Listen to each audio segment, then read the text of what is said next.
On my list of the Great American Read, number 18 is The Giver by Lois Lowry in 1993.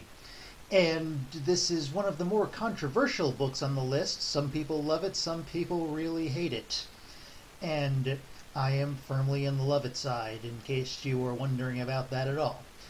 So, the main argument against the book that I have seen is that it's all about giving a message rather than telling a good story. And there's things in the setup that don't really make sense. They only exist because the author wants to make a point, and that doesn't make for good storytelling in itself. And my response to that in this particular case, not all cases really, is so what? It's a book for kids, and they're not going to be worrying about these things. They're just going to be absorbing the message that Lois Lowry wanted to give with this book, and it's a good message, so what's your problem? Yeah, it means that they won't be able to make a good movie out of it. Just check out the movie they made out of it a few years ago for proof of that, but I don't care. The book is fine on its own. It stands alone. I know there are sequels. I haven't read them. I don't really care about them because the book doesn't need anything else. It's just a thing that exists on its own, and it's fine as that. I'm sure there are good points in those sequels because Lois Lowry is a great writer, but why should I need to read them to get anything more out of this first book? Because I doubt it can be done, and I don't feel I'm missing anything.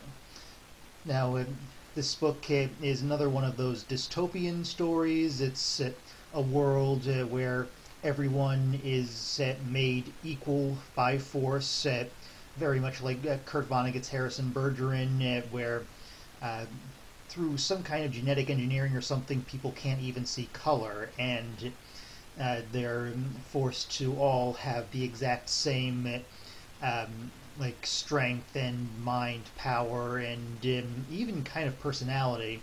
And there's just one person who can hold all the memories of all the great things of the world that would throw this off balance, because if he doesn't hold them, then they all leak out and society collapses. And so this guy is called the Receiver, but then there's a new receiver called, and so he becomes the Giver and passes along all of these memories one by one. And of course the new receiver decides that, this world seems pretty great and a lot more complete, and I want to do what I can to bring it back.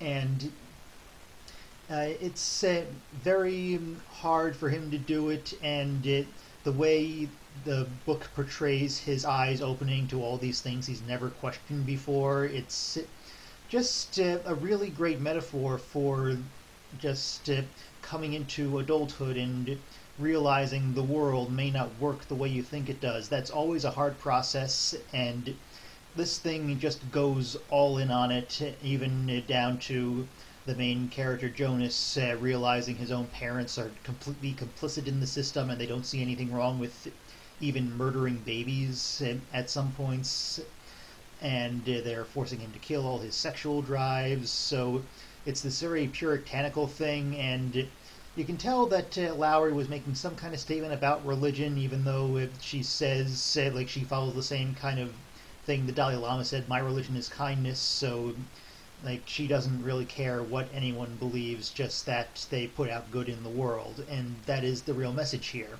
that you have some time here, you do what you can with it to make the world better, and whatever you accomplish that way, if it's a positive net impact, then your life had meaning. And that is a great message for kids to have. It's a more complicated one than they're usually given, but they can comprehend it, which I know because I read this book when I was a kid. It came out when I was 9 years old, and I did understand it, and it still is with me, and it's something that I try to follow when I can. It's been a little more difficult lately, but the book still exists and it's still in the back of my mind, so she did her job with that one. And if you can kind of put yourself in the mindset of kind of accepting a world building that doesn't quite make sense because it's in the service of it giving a message and it's more of an allegorical than a literal story, then I definitely recommend this book if you haven't read it already. It might even just really change your mind about some things about how you want to live your life, which is one of the greatest things any kind of work of art can do, and this one did it for me, so that is a win in anyone's book. It should be, at least. And up next, one of a hot young rising talent of today, makes a big splash in the world and makes it a bit darker in the process with Gone Girl.